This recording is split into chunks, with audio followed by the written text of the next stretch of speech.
안녕하세요 여러분, 빅마켓 띵크심플입니다. 여러분 기억나세요? 집안마다 생기던 탕후루 가게들 지금 다 어디 갔나요? 좀 더 위로 올라가 볼까요?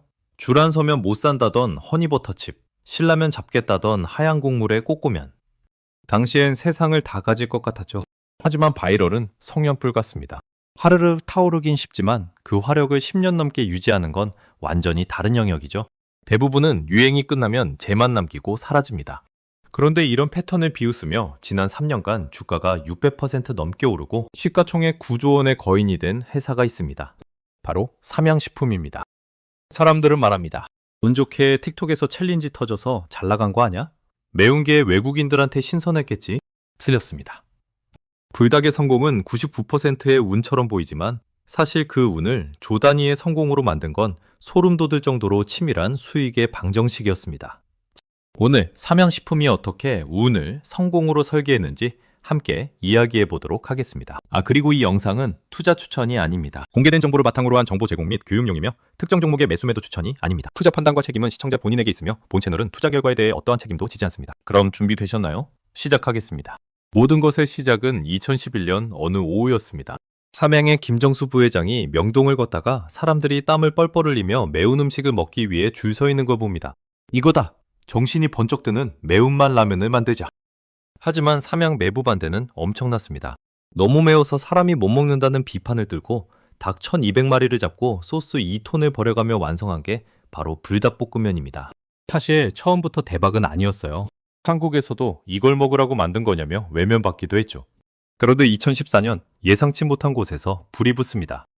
바로 유튜브와 틱톡이었죠. 전 세계 사람들이 불닭을 먹고 울고 웃고 고통스러워하는 모습이 실시간으로 퍼지기 시작합니다. 이름하여 파이어 누들 챌린지. 관련 영상 수백만 개, 틱톡 태그 영상만 5천만 개가 넘습니다. 이를 통해 불닭은 전 세계 MZ와 알파 세대에게 단순한 식사 이상이 되었습니다. 나 이거 먹을 수 있어! 라고 증명하는 하나의 문화적 놀이가 된 거죠. 혀를 때리는 강렬한 매운맛에 중독된 사람들이 계속 다시 사고 그 고통스러운 경험을 영상으로 찍어 올리고 또 다른 사람이 그걸 보고 도전하는 거죠. 전 세계 소비자들이 알아서 홍보해주는 무한 바이럴 기계가 완성된 순간이었습니다. 자, 그럼 이 매운맛 놀이가 도대체 얼마만큼의 돈을 벌어다 줬을까요? 숫자로 보면 입이 떡 벌어집니다. 불닭볶음면의 누적 판매량은 80억 개를 넘어섰습니다. 전 세계 인구가 인당 한 개씩은 다 먹은 셈입니다. 더 흥미로운 건 회사의 체질 변화입니다. 과거엔 한국에 라면을 파는 회사였지만 이제는 매출의 80% 이상을 해외에서 벌어들입니다. 그냥 수출 하는 게 아니라 전 세계 130개국 마트에 가장 좋은 자리를 꿰찬 글로벌 브랜드가 된 거죠. 특히 핵심인 미국과 중국은 그야말로 폭주 중입니다. 미국 월마트에선 없어서 못 판다는 말이 나올 정도죠. 실적을 볼까요? 2021년 매출 7천억 대였던 회사가 2025년 매출 약 2조 3,518억 원, 영업이익 5,239억 원을 달성했습니다. 불과 4년 만에 덩치는 3배, 이익은 8배나 커진 겁니다. 그리고 삼양의 매출 중 80% 이상이 불닭으로 발생합니다. 사실상 불닭이 이끌어가는 회사입니다. 영업이익률도 한번 봐볼까요? 농심과 오뚜기 같은 경쟁사가 4에서 6%를 낼 때 삼양식품 혼자 20% 넘게 찍고 있습니다. 1,000원에 라면 한 봉지를 팔아서 남들 50원 남길 때 혼자 200원 남긴다는 뜻입니다. 똑같은 밀가루로 만드는 라면인데 어떻게 삼양만 이렇게 많이 남길 수 있는 걸까요? 그리고 어떻게 13년 동안 꾸준히 팔 수 있었을까요? 그 이유는 삼양은 불닭이 만들어준 기회를 자신들만의 방정식으로 확대했기 때문입니다. 첫 번째 방정식, 시장을 장악한 가격 전략입니다. 불닭은 라면계의 명품 포지션을 잡았습니다. 경쟁사들보다 10에서 20% 더 비싼 가격을 유지해도 사람들은 불닭만 찾습니다. 최근 관세 때문에 가격을 올려도 미국에서 판매량이 줄지 않는다는 건 전 세계에 비싸도 불닭 아니면 안 돼 라는 충성 고객이 깔렸다는 증거입니다. 두 번째 방정식, 유통을 장악한 지판 시스템입니다. 과거엔 해외 판매 시 중간 유통업체에 맡겼지만 지금은 미국과 중국에 직접 법인을 세웠습니다. 중간 유통업자에게 떼어주던 수수료를 고스란히 이익으로 돌린 거죠. 현지 대형마트와 직접 협상하니 물건 배치도 유리하고 마진율이 상승했습니다. 현재 삼양의 영업이익률 뒤에는 이 지판 시스템이 버티고 있습니다. 세 번째 방정식, 거침없는 생산 능력 투자입니다. 삼양은 주문 폭주에 투자로 답했습니다. 2022년 밀양 1공장에 이어 2025년 이 공장까지 확고하며 연간 28억 개를 찍어내는 라면 요새를 완성했습니다. 특히 수출항 옆에 공장을 지어 물류비를 극단적으로 줄인 수출 특화 전략이 핵심입니다. 여기에 2027년 완공돼 중국 자신 공장까지 더해지면 연간 35억 개 규모가 됩니다. 마지막, 공급망의 완전한 장악입니다.